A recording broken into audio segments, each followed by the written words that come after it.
problem of Atlantis, I think there are a number of points that have not been generally considered.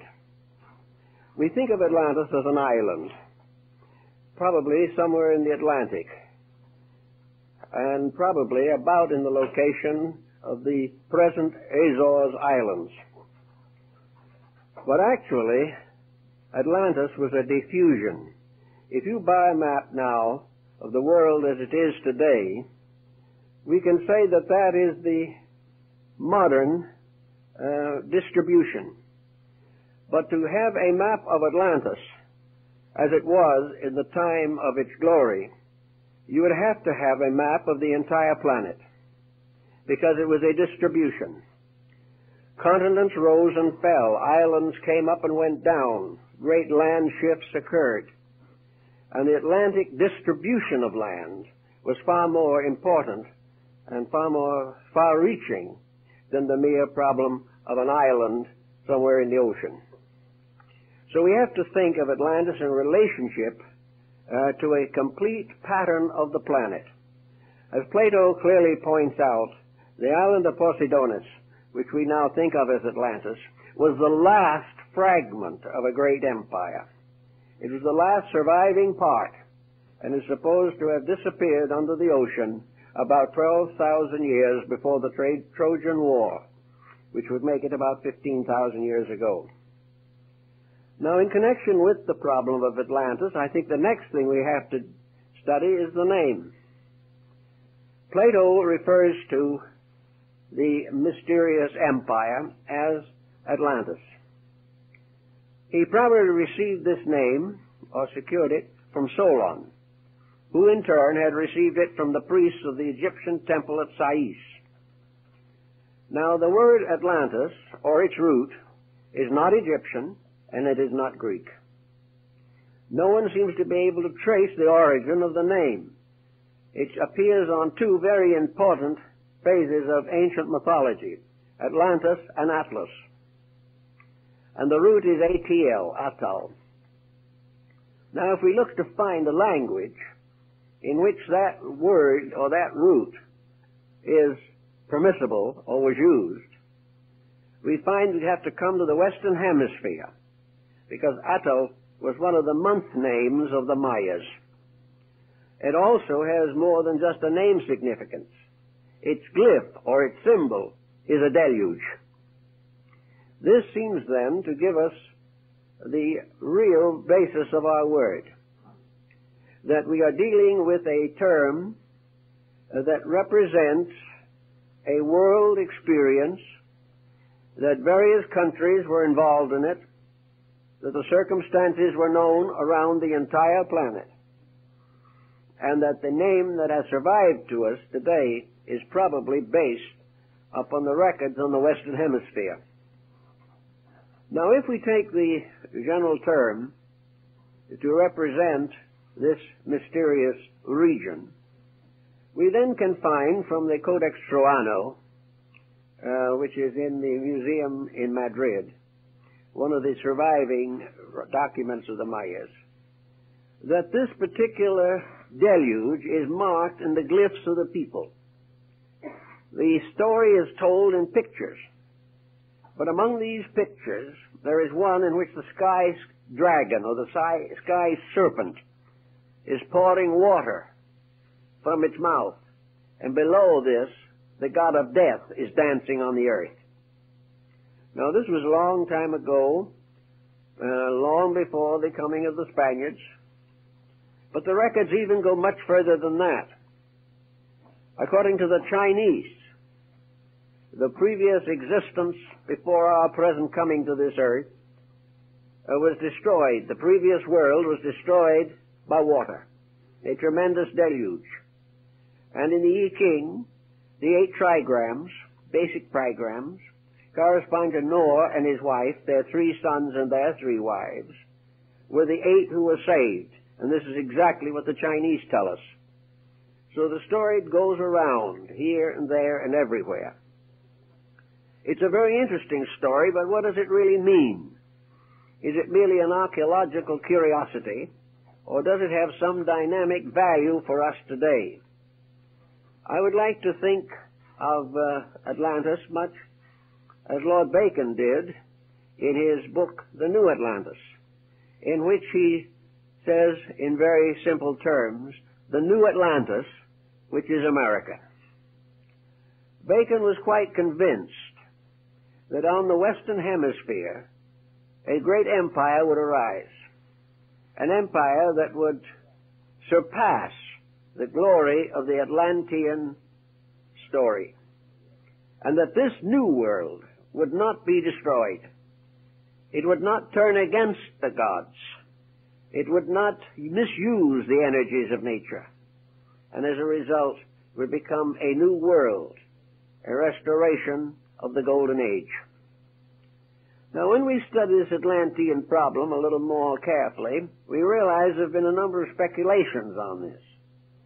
Vice President Dawes made quite an extensive search for the Atlantean world. A number of good archaeologists and ethnologists have devoted time to it. And the general attitude is no longer to discard it as a fable, but to try to find out what its actual meaning could be. Now let us suppose that Solon was correct, and that Solon, being an old man, was unable to do what he had intended to do, and that was to write out an account of the lost Atlantis as he found it, or it was given to him, in the caves under the temple of Sais in Egypt. Here on columns formed of orichalcum, a metal that cannot perish, was recorded the story of a lost world. These two tablets are sometimes referred to as the Tables of Enoch, and we find a great deal of mystical lore surrounding this story. In any event, Solon, being very old and unable to carry on the work, passed the legend on to one of his descendants who was a student of Plato's. And this student, in turn, told Plato, who took the story, to use it as a great symbolical account of the descent of man. Now, Plato does not deny that the story is literally true, but he does point out so many very subtle and unusual details that we are forced to realize that he embellished it to represent the entire story of the planet Earth and its development. According to Plato, at a remote time, the gods of high Olympus distributed the world to their various sub-deities, and to Poseidon was given the lands of the sea, the great oceans, the islands, the archipelagos. And Poseidon created his kingdom in the oceans, and he created a wonderful city called the City of the Golden Gate. And in this city there was the temple to him, and in this temple were the tablets containing the laws of life, the laws that must be obeyed if man is to survive and to enjoy the favors of the gods. And the Atlantic Empire consisted of 7 islands. These 7 islands also occur in the Mexican story. These islands came together to form a league, and this league in turn created a kind of empire. And in the course of ages, the princes of the islands of the Atlantides became very proud. They decided that they would conquer the world.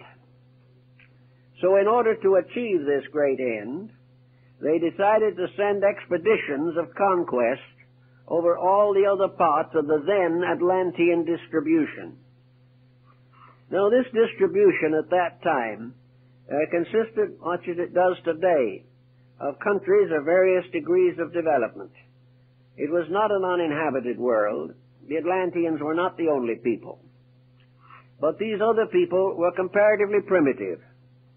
They were like the natives of Africa, or the natives of some Polynesian area, or perhaps the natives of some distant islands of the South Pacific. They were primitive people, but they existed. And the Atlantean merchants went to them, traded with them, and bartered with them. Plato states definitely that Atlantis had a great mercantile, that it traveled to all parts of the world, that it even visited Europe and as far south as South America. But gradually this empire grew more and more proud. Gradually fame, wealth, and power became the great objectives for life. And there was another dimension. These peoples possessed extrasensory perceptions that had not yet been closed by the process of embodiment. They were like the extrasensory perceptions of small children, in whom faculties are partly active, which are now dormant in our racial groups. So in any way, these magicians, these sorcerers, these powerful ones who possessed vril being the one motive power that is inexhaustible, something we could use today. It would carry anything, transport anything, activate anything that the human being could conceive. And so in their pride, these princes decided near the end of their time to invade what is now Europe. They decided to invade in the areas of the Mediterranean, North Africa, and the Near East. So they sent great fleets to conquer these countries. In the meantime, the deities,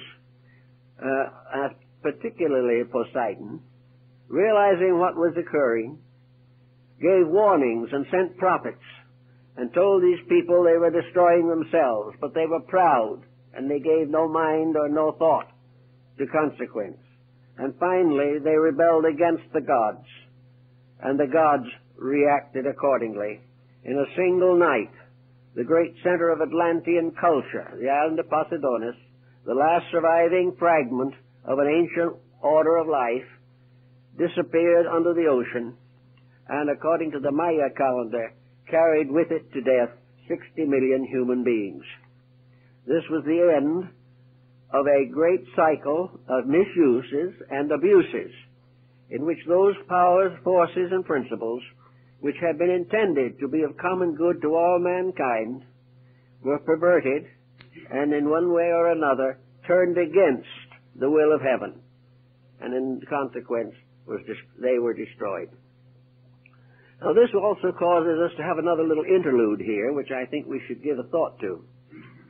We are told by Plato and several other historians of the time that various agencies, various merchants, travelers, explorers from Atlantis visited other lands. And among those who visited other lands were the priests of the Atlanteans, those who worshipped the great golden serpent. Serpent worship was one of the oldest religions of the world. Now these various missionaries, shall we say, went to primitive people, as we send missionaries today to underprivileged or gradually evolving groups. And these missionaries set up various institutions in the distant parts of the empire, the parts that were not actually destroyed by the destruction of the Atlantean centerland. Now, it seems to me, and I realize that this is hypothetical, but it seems to me that this explains a series of legends and myths which are of interest. We are told, for example, that the people of Chaldea and Babylonia were very primitive, that they had not yet discovered the use of fire, that they did not know how to cook food, they did not know how to keep records, they had no medical knowledge, they had no laws to live by and no governments except tribal communes. And in the midst of all this time, while they were living along the shores of the sea, one day something strange happened. A being came out of the sea. This being, whom they called Oannes, had the body of a fish and the head of a human being, and wore on his head the head of a fish on end. If you see the old pictures, you realize that his hat was what we call today a mitre, which is practically exactly the shape of a fish's head. And this man who came out of the sea had scales.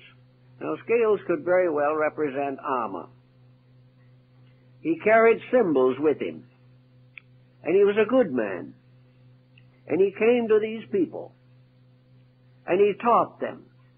He gave them a written language. He gave them the knowledge of agriculture.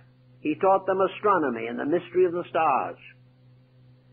He helped them to build a permanent government, introduced them into the mysteries of architecture and the building of cities. And he also taught them the mysteries of heaven and the ways of the gods, and taught them to live in obedience. And he told them that in due time he would return.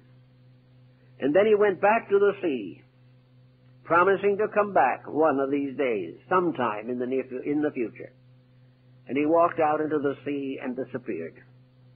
Now this seems to me to be a veiled story, could be a veiled story, of an Atlantean traveler, a missionary perhaps, who came to these people very much as the Chaldeans coming along the coast of Brittany and France gave them the beginnings of the culture of the Druids.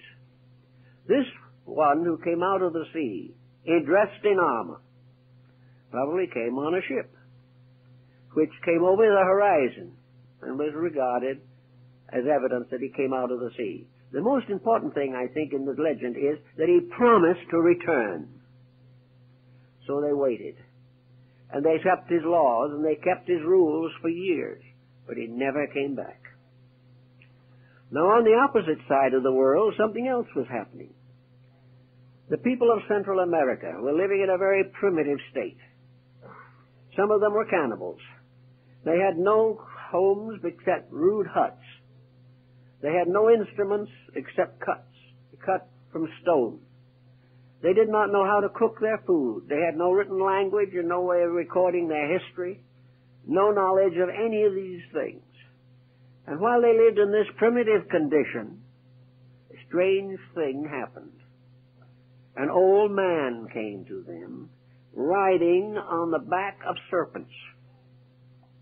And he came to the shore, and he was welcomed by them, these peoples.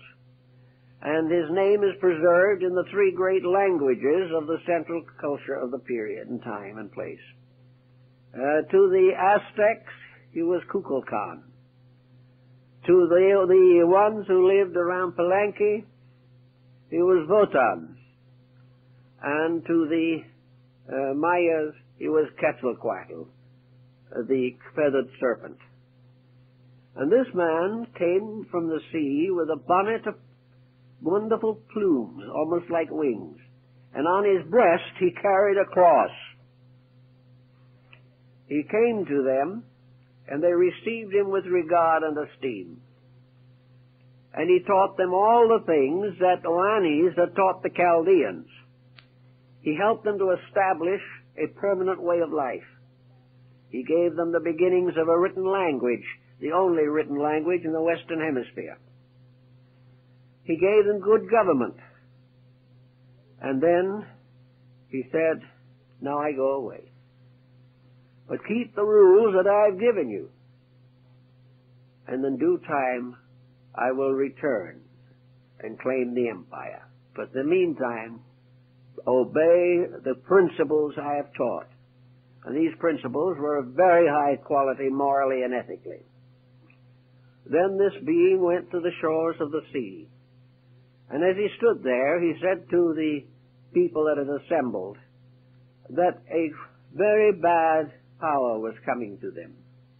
Tezcatlipoca, the god of war, was going to come from the south to destroy their empire. They should be true, however. They should keep the rules, and then he would return. Then there are two accounts of what happened to him. One that he called to the sea, and the raft of serpents returned. The raft of serpents could well have been a ship, with the very animal heads and so forth that were engraved and written or painted or carved on the heads of ships. The other explanation is that he was transfigured and rose to become immortalized and deified in the planet Venus. He said, I will come back. But he never came. And when the Spaniards arrived, many centuries later, and their ships were anchored.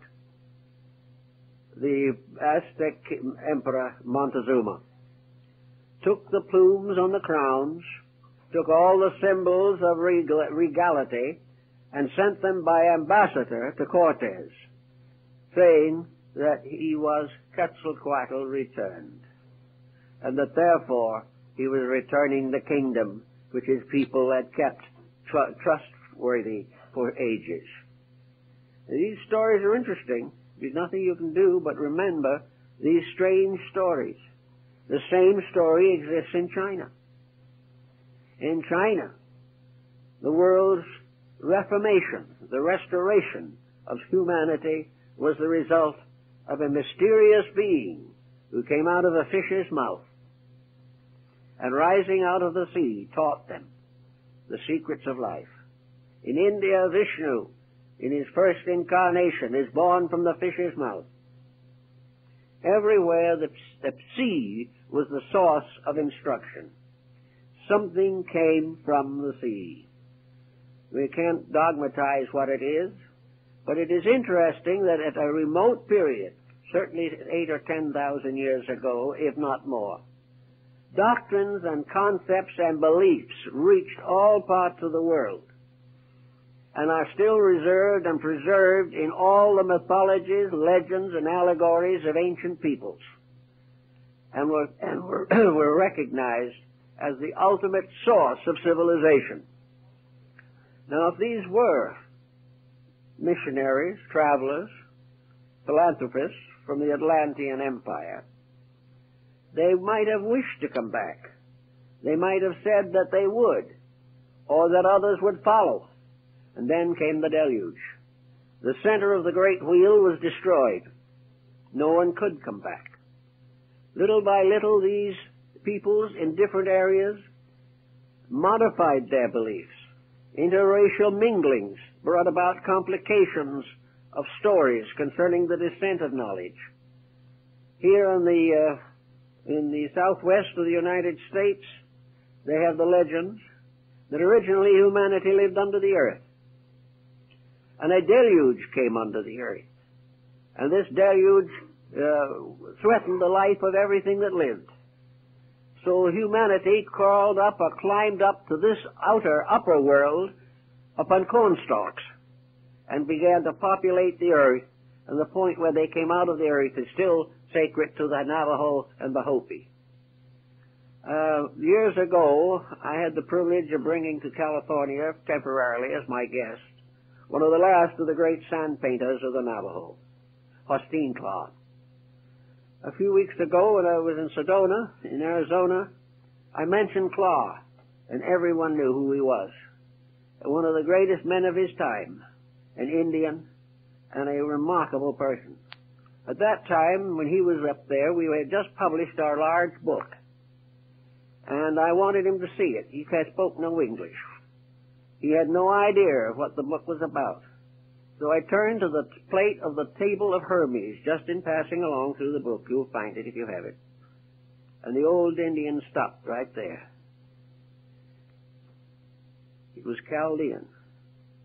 He didn't know what Chaldean was, never heard of it. But he told me through Huskanaswood, his interpreter, long, long ago, my people could read this. American Indian. Every once in a while, something like this happens, and no one knows why.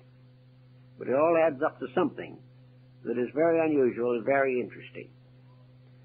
I think if we follow all of the traditions that exist, we would summarize the highest terminal aspect of Atlantean culture as a very high culture, with scientific knowledge, with good map making, with many types of industry, arts, and sciences, accredited as having the first to domesticate the horse, with hospitals and clinics, and with various types of locomotion.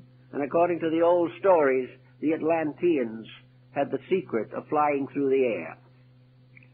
We can doubt all these things. We don't know for certain. But we do know that there was on this planet, at least 12, 15, 50,000 years ago, because the Atlantean diffusion and its empires probably lasted for better than 200,000 years before the final destruction of Posidonius, that there was a great civilization. One of the Hindu scriptures says, referring to the earth, the Great Mother has shaken many civilizations from her back. And maybe Atlantis was one of them. Maybe Lemuria was another. Perhaps Hyperborea was another. But in any event, far back, there were forms of life and culture very different from what we have today, which destroyed themselves by the misuse of the spiritual powers of life. So now we come to another interesting episode. In the last few years, there's been a great deal of emphasis upon extraterrestrials visiting our planet. Books have been written to show that somebody from outer space, presumably, who came here long ago, produced all kinds of mysterious monuments, records, engravings, pictures, and carvings, are supposed to have had airplanes, all this type of thing, and it was said to have come somewhere from outer space. The outer space theory has certain difficulties involving it, which have not been completely solved and may not be solved. I don't know. It may all be true. But what we seemingly have overlooked is the possibility that these records that we now consider to arise from extraterrestrial sources could be the records of the great civilizations that were here before they destroyed themselves. That these people who are said to have come and brought all the secrets of life to these primitive peoples could have been the citizens of the great Atlantic Empire, the empire that was far higher and far more advanced in many ways even than we are today. Their civilization was different. They were not bound tremendously to an industrial program. They didn't need it, and we wouldn't need it if we developed the resources within ourselves. The idea that we have to run the planet the way we're running it now simply means that we do not recognize that within ourselves are the answers to the questions that we now find so difficult. That actually, if we use the interior potential we have, we would have no need of all the problems of depressions and all the mysteries of exploitation that we suffer from today. How would it be to imagine for a moment at least that these so-called visitors were actually the Atlanteans? There is a long story of their activities, whereas the story concerning extraterrestrials is rather dim and hard to put together. We base the extraterrestrial idea on one point alone, namely that something was brought here or came here at a time before it would seem possible that the human being could have developed or evolved these resources. Some believe that they brought with them electric batteries. Others believe that they wore space suits. Some say they came in space ships. But none of these things really exist to our minds except in the form of paintings and carvings and imageries of one kind or another. The main foundation of our belief is that something happened by which a culture came here or was here prior to our ability to trace its source. If we assume that there was a great source already here, it would simplify a number of matters and make it much easier to account for the travel of these mysterious visitors. Suppose these mysterious visitors were simply part of an advanced culture here. I think we have the same thing in problems today. There are still areas in this planet right now where it is very dangerous for strangers to go. There are still primitive peoples who have no idea whatsoever of civilization and have never heard of it. And in spite of the tremendous spread of our way of life, There are large areas which have not been touched, or so lightly as to mean very little. If in a more ancient time, most of the planet consisted of comparatively primitive peoples, and the last of the great Atlantean diffusion, Poseidonus, was an isolated island, separated by water from practically all other areas on Earth. Most people living in other parts of the planet will have no knowledge of it. Or if they had a knowledge, it would only be a legend. And perhaps the legend is responsible for another series of interesting beliefs.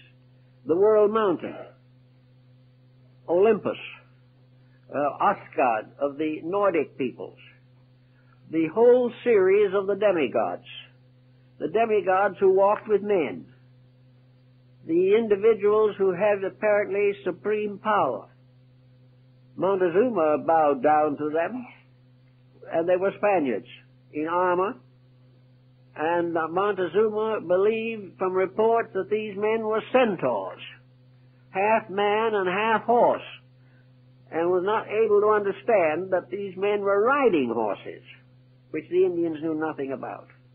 Here, less than 500 years ago, we have a situation in which a higher cultured civilization moved in on the primitive one and was mistaken for gods until they proved that instead of being gods, they were ravishers of the earth. So, in that type of thinking, we might also find a source for much of our religious thinking. These mysterious priests of the serpent of the city of the sun. These priests were undoubtedly wise in the mysteries of life. The ancient rites and mysteries of the Greeks and Romans and Egyptians, the secret and esoteric teachings that have descended to us from unknown antiquity, may very well have originated among the esotericists of Atlantis. There also seems to be quite a little evidence to the effect that when the great decision was made and the gods decreed that the Atlanteans had destroyed themselves and must be removed from the earth, that prophets arose among them in those last days before the end. And these prophets warned the people that they had disobeyed the gods, that they had sacrificed all that was good for selfishness, avarice, and power. And these prophets led certain groups of the Atlanteans away from Atlantis and into what is now Europe and the Near East. These peoples survived. As this migration occurred at least 12 to 15,000 years ago, we have some suspicion that many of the civilizations of the Near East, and perhaps even of the Far East, originated among these transplanted peoples who had gone away from the cause of death. It is stated in the Atlantic story that a great number of the gods of Egypt were, we'll say, refugees from Atlantis. That the gods of the Egyptians were Atlantean deities who originally, perhaps, actually and physically lived as leaders of their peoples. In any event, the idea that the world was populated, in one sense, by refugees is not unreasonable. Another story of the same type, which is found in many parts of the world, states that the Atlanteans earned their final destruction by an attempt to invade Europe, that they raised a great army and sent it against Europe and North Africa. And this great army was on the march and was in these areas, claiming them, when the Central Islands were destroyed. Therefore, these armies could not return. There was no place to go back to. And many of them settled and mingled with the peoples of these areas to form some of these wonderful and mysterious civilizations which we have no real explanation for. We have very little explanation for how racial differentiation in recent times came about. The various anthropologists and so forth have charts showing what happened. But as is the case in most of science, no one seems to know how it happened or why it happened. These things occurred. New blood streams came forth, mingled and mixed and intertwined, and each one brought with it part of its own culture. And these parts of ancient cultures seem to linger on, perhaps in lingual differences, in arts and crafts, in psychological structures, in habits and principles, and even to a measure in bodily form and structure. In any event, as Bacon points out, we have a challenge coming to us at the present time. And this challenge is more or less documented in terms of Atlantis, and I think this is the way Plato originally used it. You know, the story of Plato's Atlantis ends in the middle of a sentence. It was never completed. Bacon's New Atlantis ends in the middle of a sentence. It was never completed. Why? We don't seem to know. But I think that Bacon tells us about the importance of it, that the destruction of Atlantis, as left by the tables of Enoch, is the great story of the disaster of disobedience. That regardless of how we think about life or what we believe about life, it is impossible for us to go contrary to the will of heaven. Anything that goes contrary comes in the end to destruction. Plato and several others of the earlier writers also seems to fabularize this particular situation. Atlantis may be the submerged self in each of us. This is an interesting possible thought from a psychological standpoint. The psyche may be that part of our nature which alone bears witness to its ancient origin. If there is a record of disobedience and penalty, that record is probably primarily descending within the structure of the human being himself. It is something hidden in his own darkness. It is something that may bring him fear. It may bring him conscience. It may warn him of the dangers of the abuse of power and energy. And if so, it may be the submerged part of man's own nature, that part which was lost because of disobedience to the gods. This may be the large, deep, all-spreading mystery of the fall of man, which has been also recorded in various ways among practically all peoples of the earth. Atlantis also seems to have a very great fascination for the psychologist and the social reformer. Is it true that a civilization existed long ago which knew what we do not know today? Is there something lost in our way of life because it disappeared under the waters of the Atlantic so far back in our story? Is it true that there were giants upon the earth in those days, mental giants, that had skills and abilities which they had derived from the studies of esoteric matters? Did black magic originate in Atlantis? It probably did, according to the Platonic discussion, because it was in Atlantis that for the first time man disobeyed the gods. And from disobedience fell the angels. The entire story of human progress, so-called, is today very largely a record of disobedience. The individual has broken the rules of life. Some people, having broken the rules of life, try to study esoteric matters, hoping to find the secrets of some strange magic of long ago. But if they are those who have broken the rules, and they are seeking a knowledge which they do not deserve, and which they do not have the character to use constructively, they could cause another deluge upon the face of the earth. Therefore, every effort apparently has been made in ancient times to protect the secrets of essential knowledge. There are records of legends and accounts everywhere of secret teachings, esoteric schools. There are accounts of ways by which the human being can develop faculties and powers at present beyond his capacity. The scoffer says the whole thing is superstition, that there are no such forces, but that isn't proven by scoffing. It is only proving by testing.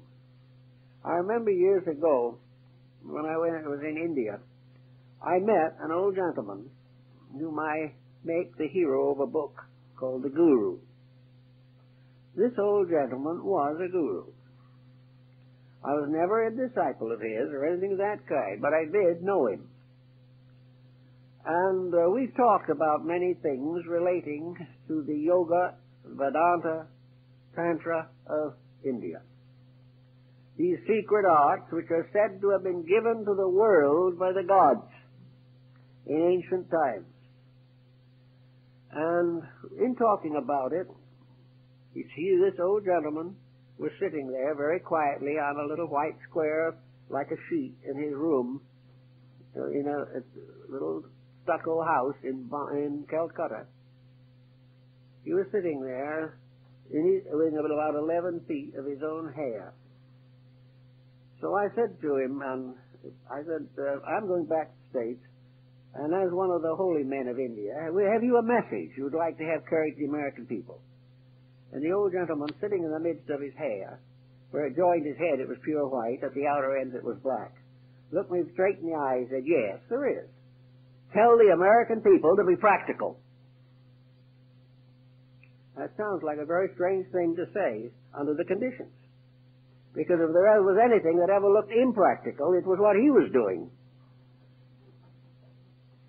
So I carried that question a little further. And he explained to me, he said, I would like to make a recommendation.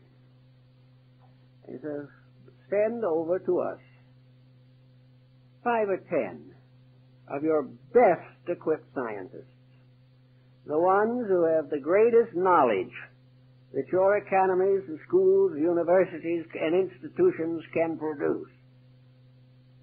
Leave them with us for 10 years, and they will reform Western wisdom.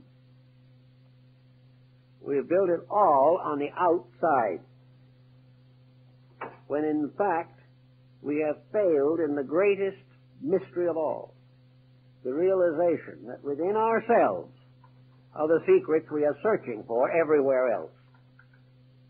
And also within ourselves are energy resources which cannot be exhausted, and that there can be and should be an over-science of life by means of which human beings could build a world that would endure, a world that would be worth living in for everyone who lives here. Now, the old masters of the magic of Atlantis lost all by perversion. They lost themselves and they lost their lives. They lost their world and their beautiful cities and their temples. Nothing remained because they failed. Now, at the moment, we can also remind again of the Atlantis of Bacon, namely what we have to do.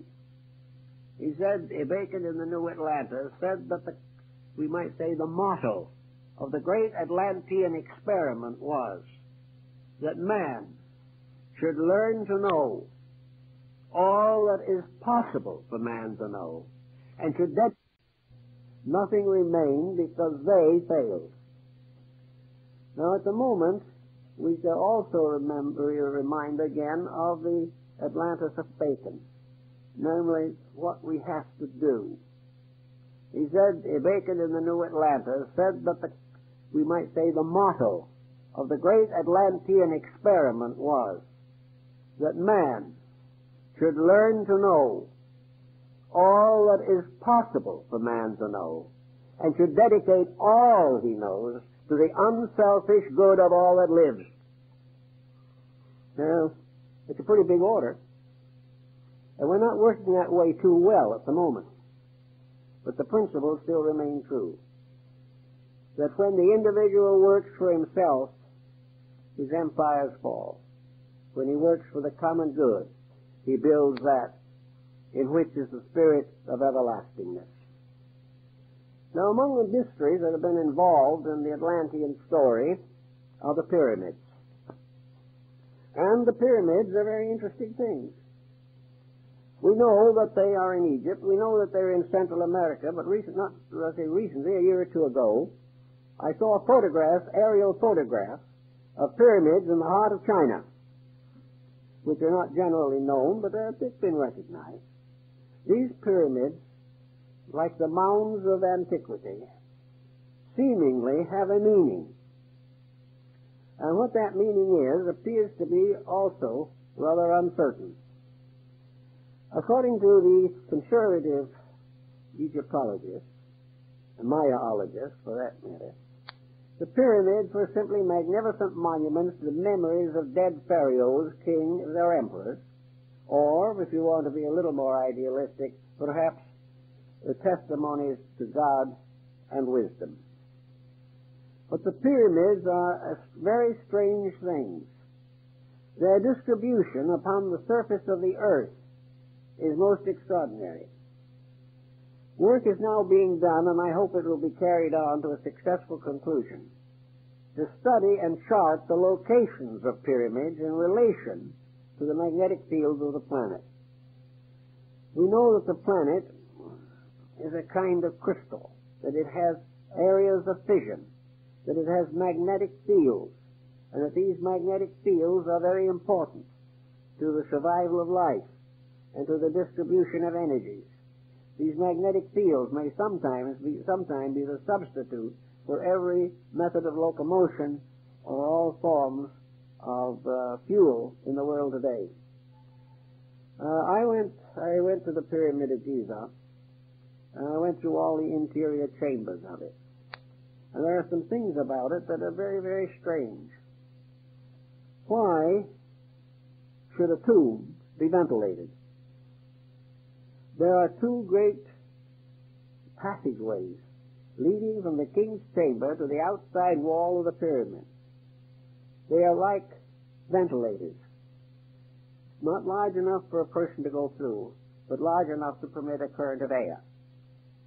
And then, after some time, no one knows when, the outer ends of these ventilators were blocked, but the openings to the inside are still open.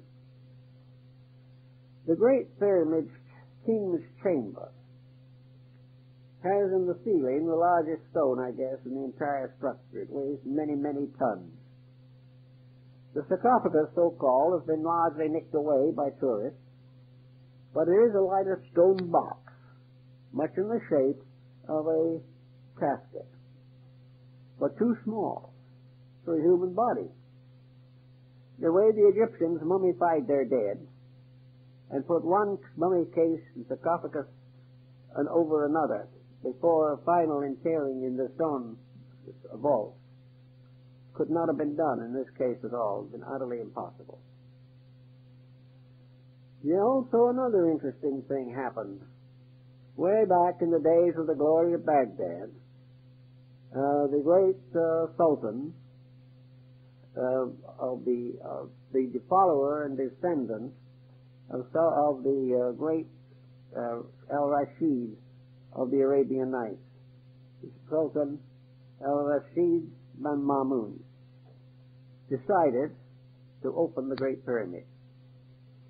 He had been told that it was built by giants who were called the Shaddai, superhuman beings, and that within that pyramid, and those pyramids, they had stored a great treasure beyond the knowledge of man. So, taking his court with him, the Sultan went to Egypt. And he stood and looked at the Great Pyramid. And at that time, all the casing stones were in place. The four walls were perfectly smooth. There was no visible opening of any kind. And he didn't know exactly what to do. But he heard from legends where he supposed the entranceway was, and he began to dig there. And they had a very fine way of digging in those days, which I think we have improved on. They had to use cold chisels and vinegar to go through the stone. And when they got through a certain way, they did find that they had come very close to an entrance. But a great stone blocked it. And they could go no further. The Sultan or Caliph looked at the stone. He said, "Take it out." So they went to work on that stone with vinegar and very soft metal tools. And after the great trouble, they managed to get the stone out. And as they took it out, another stone fell in its place.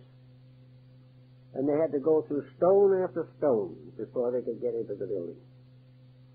Now, you don't do that just to bury a pharaoh. And at last, when they got all the way in, there was nothing. The only thing they found were a series of little implements, like a little ball that could be used to make sure a surface was even. If you put the ball on it, if it rolled off, the surface wasn't even. And two or three other little tools, and the dimensions of the building itself. Now, the Shaddai was supposed to have buried all this treasure. Did they really bury a treasure in there? Were those little instruments the treasure? And were the dimensions of the pyramid and its interior structure this priceless secret that was far more important than gold? It has been worked on. Some have decided that the Great Pyramid was a great book of prophecy. Some say that it was built by the Atlanteans. Some say that it has the most perfect mathematical form and the most perfect measurements of anything on earth. They have measured the orientation of the pyramid, and it's oriented up to the 8th or 9th decimal point. And the little error that does exist, just a little fragmentary error, is probably due to the fact there was a minor earthquake that shook off that corner. The building was built by somebody who knew a great deal. Now, if you only want to go back as far as Cheops or Khufu, we have to admit under those conditions that the Egyptians were pretty smart people. Because if they built the pyramid, they had a knowledge not only of architecture, but a knowledge of mathematics, and a knowledge of astronomy, and a knowledge of geography that was prodigious. They knew more about all of these subjects than we knew 100 years ago. Something in this story is another evidence that somewhere in the past there was a very great amount of knowledge. And if it was true, or is true, that the pyramid was oriented to the Star Vega, then the entire history of Egyptian philosophy and mathematics is set forth in that building. The Egyptians themselves, at a very early time, said that the Great Pyramid of Giza, Pyramid number 1, was originally the tomb of Hermes, and that in that building was the great key to the Hermetic philosophy, which was restored in Alexandria in the 1st century. Now, Hermes, as the Hermetic tradition tells us, was the god of wisdom, a being known to the Greeks as Hermes, known to the Romans as Mercury, known to the Egyptians as Thoth, the god of writing. And the last poem, by the way, of Longfellow was an ode to Hermes, in which he said, "Trismegistus, 3 times greatest, how thy name sublime has descended to this latest progeny of time." Hermes Trismegistus, the embodiment of all knowledge that is knowable of nature. Hermes was the symbol of cosmic mind, of absolute knowledge. He was described as having written all the books of the world, because every book was written by mind. He was the keeper of the great secrets of life, the guardian of the mysteries. And this work includes a discussion of the Great Pyramid. Certain Hermetic books, probably written about the 1st century, but credited with a greater antiquity, include a work written by Hermes, presumably, to his son Tatian. And he says in this book to his son, he says, "The day shall come when Egypt shall be no more glorious, that nothing will remain of this great empire except broken columns half covered with the sand." And that was written over 2,000 years ago from existing manuscripts. So the entire problem of Egypt ties into Atlantis, to the pyramids, and other ancient monuments. Let's see now what we could say about this pyramid in study of man at his present stage of his evolution. For some reason we're not very sure of, the pyramid is on the reverse of the seal, the Great Seal of the United States. No one knows exactly why it was put there. No one knows who put it there. The custodian of the Great Seal, back about the turn of the century, wrote a book on the story of the Great Seal of the United States.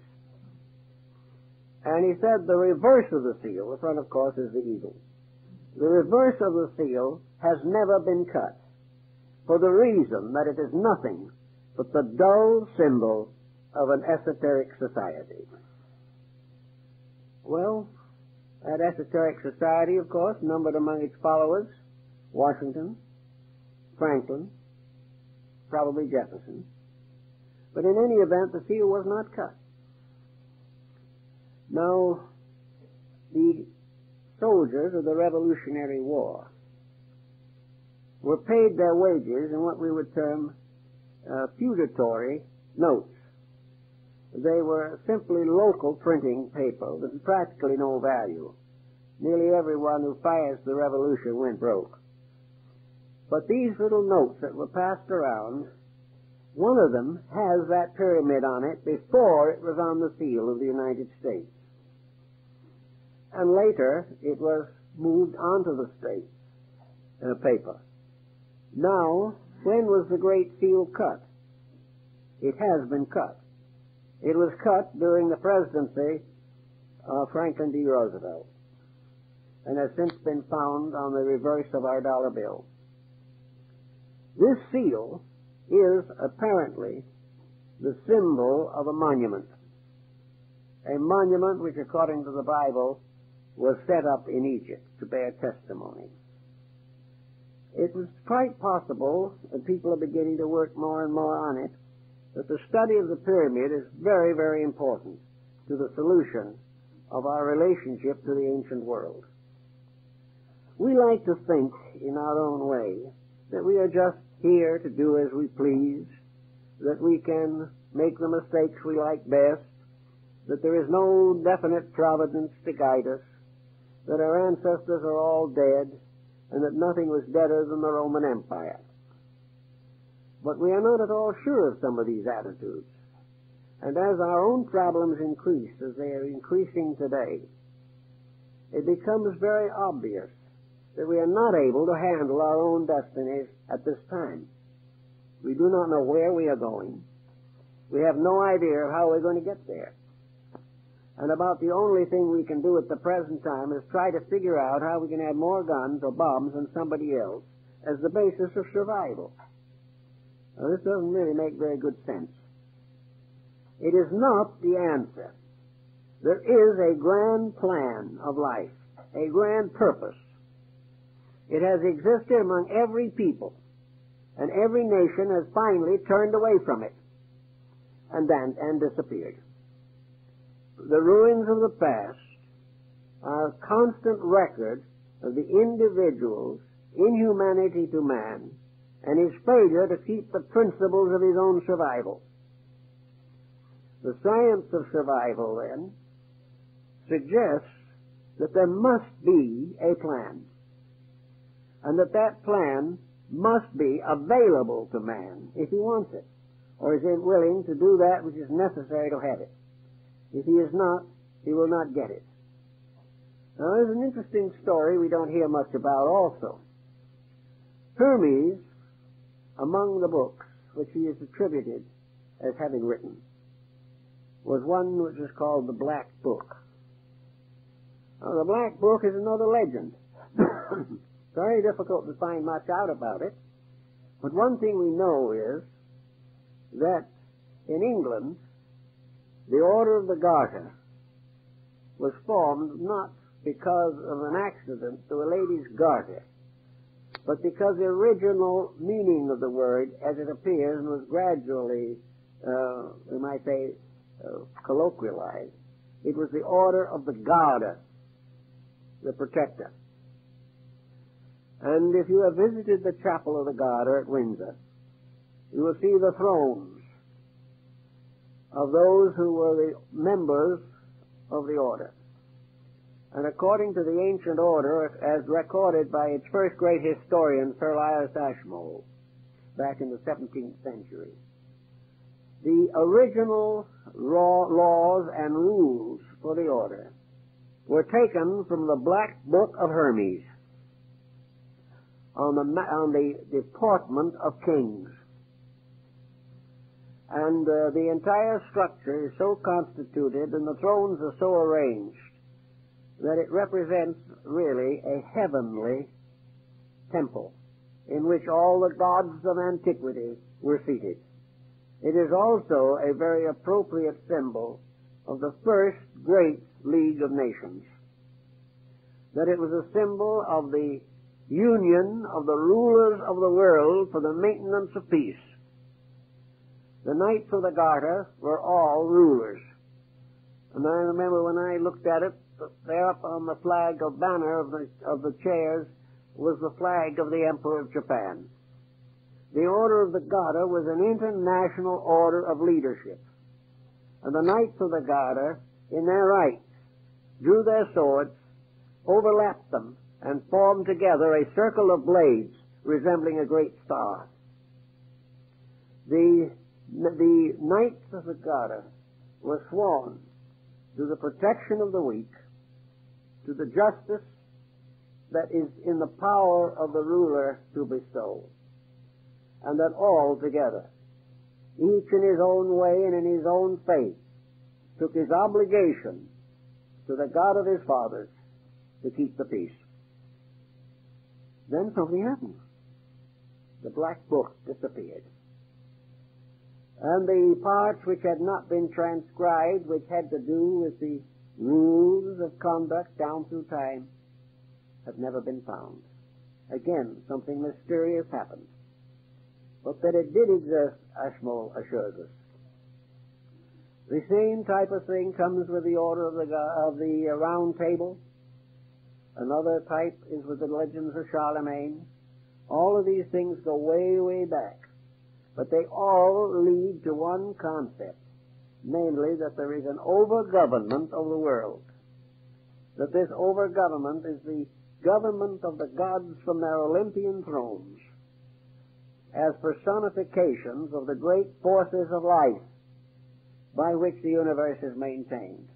We do not have to believe in Olympian deities, but the integrities which they stand for or symbolize are the basis of human life.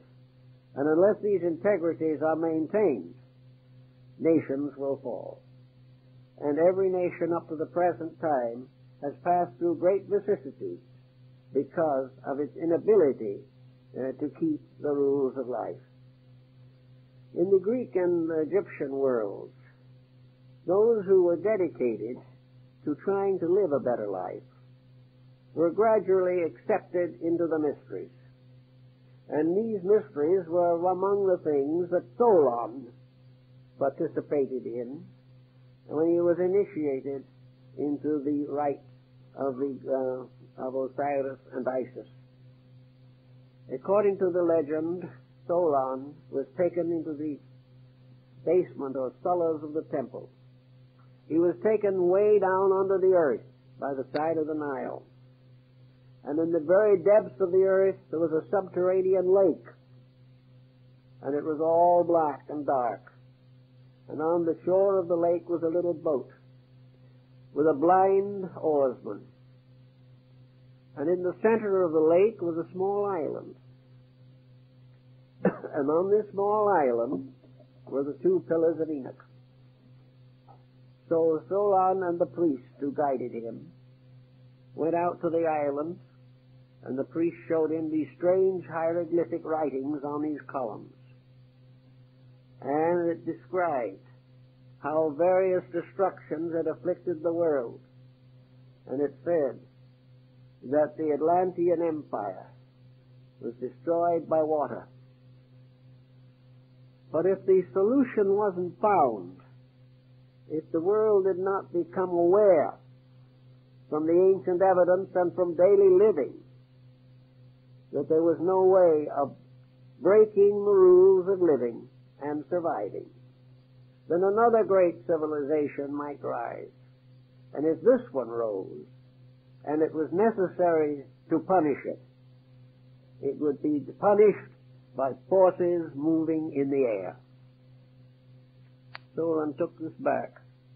Didn't know how exactly what to do with it, but he realized that he had been in the presence of something very sacred, that the priests themselves believed this, and it was written on this column of indestructible metal that had been there before the dawn of time.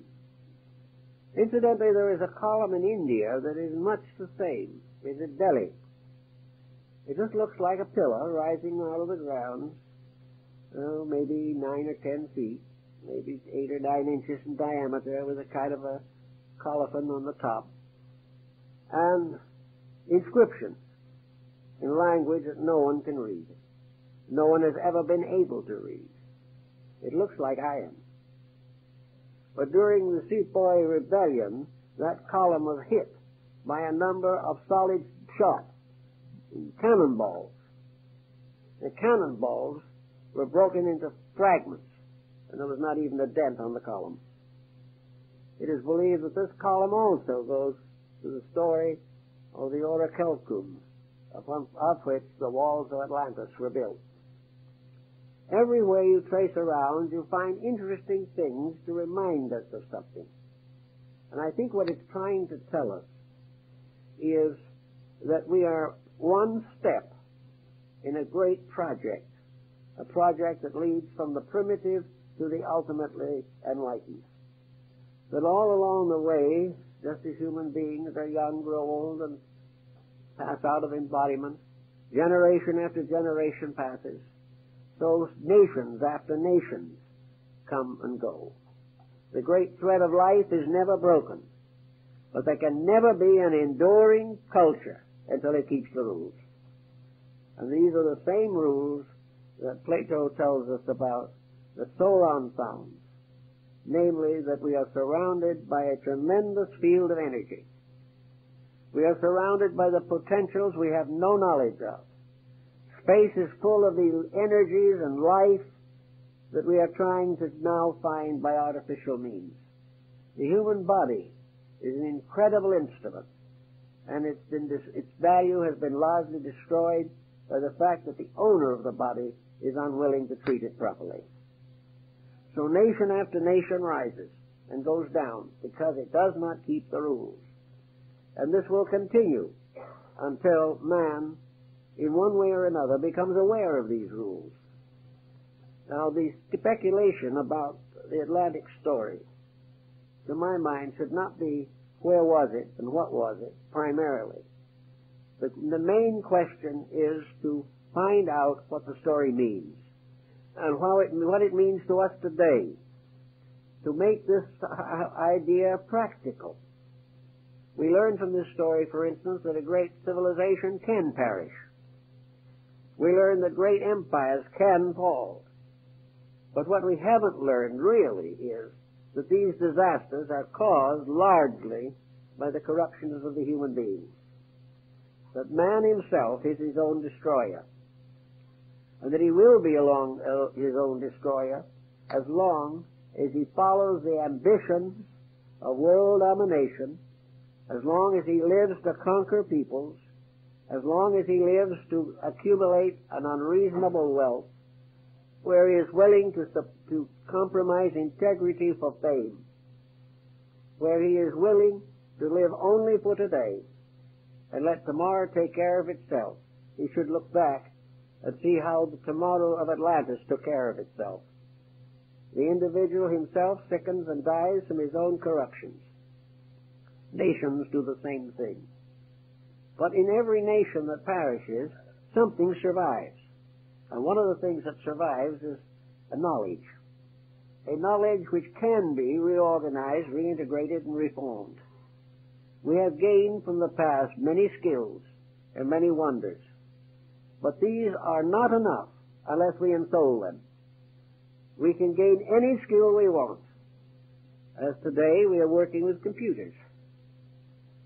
We can have all the computers we want, but then we'll be born and suffer and die just the same, unless we use these computers to solve the great problems of life. And having found that those answers can be discovered, live by them when they are found. All knowledge has as its final purpose that the individual shall overcome his own ignorance, and that society shall overcome its compound ignorance. And ignorance is nothing but the belief that we can break the rule and survive. So the Atlanteans left us this message, the Mayas left it to us, that the great world patterns, the great world systems with which we are concerned have all perished from one source. We call it ignorance. And it is ignorance in a sense, because as the Chinese point out, any individual who does wrong is ignorant. No matter how learned he is, no matter how many years he spent in school, no matter how many honors have been bestowed upon him, no matter how much wealth he has accumulated, if he has not the understanding of the importance of complete integrity, he is ignorant. Ignorance is the inability to use wisely what the skills of the mind have given us. And until we realize this, we will be perishable.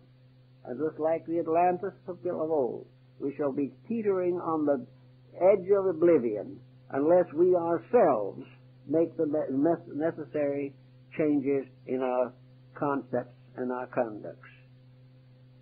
Bacon pointed out that there was, in the great city of the New Atlantis, in Solomon's house, there was a tremendous collection of all of the arts and sciences that man had known. That in here, all the wisdom, all the value that humanity had accumulated was in a great museum, a wonderful place, a gallery. And also here were the busts and statues and portraits of the great illumines, those who had given man the great donations and gifts of wisdom. Here was made available to the individual the accumulated wisdom of the ages. Everything of astronomy, of medicine, of art, of literature, everything of science. So, each one coming into the world comes into this gallery, and here he sees all that the world has done, all the achievements of the past, and then he is reminded of the simple fact: you have seen all these things. You know they have been accomplished. Therefore, your problem is to take these things and use them for the good of all that lives. Unless somebody, somewhere along the line, comes to this conclusion and takes this attitude towards all knowledge, the dangers of the deluge remain. The danger that we will tear down or lose a tremendous asset by abusing its use. Actually, it is the same in our personal lives. Unless we control our minds and emotions, unless we organize and rectify character and conduct, we are abusing the priceless privilege of growing, which is our birthright. And those who have abused the birthright get into trouble. So Atlantis stands for a lost cause. Not lost because the gods merely wanted to destroy a people. Atlantis was destroyed because it was too dangerous to let it live. It meant that if it was not destroyed, evil would spread throughout the world, would afflict all peoples, would tyrannize and dominate and corrupt everything that exists. Before this can happen, so many laws are broken, so many energies are abused, that all these broken rules of these abused energies get together and destroy the source of the corruption. Just as evil creatures, bacillus, the virus, and all these things, come and destroy bodies that have been made infirm. So in the Atlantis story, we have a moral lesson of importance, in addition to a fascinating ancient fable. Thank you very much.